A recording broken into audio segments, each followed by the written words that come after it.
நிஷா என்று அழைக்கப்படும் 20 வயதான மனிஷா பிரித்கோர் எனும் பல்கலைக்கழக மாணவி மரணம் தொடர்பில் அவருடைய குடும்பத்தார் மிகவும் அதிர்ச்சியில் உள்ளனர். சைபர் ஜெயா முத்தியாரா வில்லாவில் உள்ள மாணவர் தங்கு விடுதியில் சுய நினைவிழந்த நிலையில் இரத்த வெள்ளத்தில் அந்த மாணவியின் உடல் மீட்கப்பட்டது. சம்பவ இடத்திலேயே அந்த பெண் மரணமடைந்து விட்டதாக உறுதிப்படுத்தப்பட்டது. பாலியல் வன்கொடுமைகள் எதுவும் நிகழவில்லை என்று காவல்துறை அறிவித்திருக்கிறது.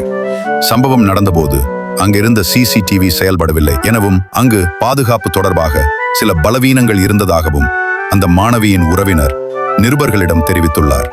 மாணவர்களின் பாதுகாப்பு மீது பல்கலைக்கழக நிர்வாகம் பொறுப்புடன் இருக்க வேண்டும். கவனக்குறைவால் ஓர் உயிர் பறிபோய்விட்டது. இந்த மரணம் தொடர்பில் முழு விசாரணை நடத்தும் பொறுப்பை அரச மலேசிய போலீஸ் படையிடம் விட்டுவிடுகிறோம்.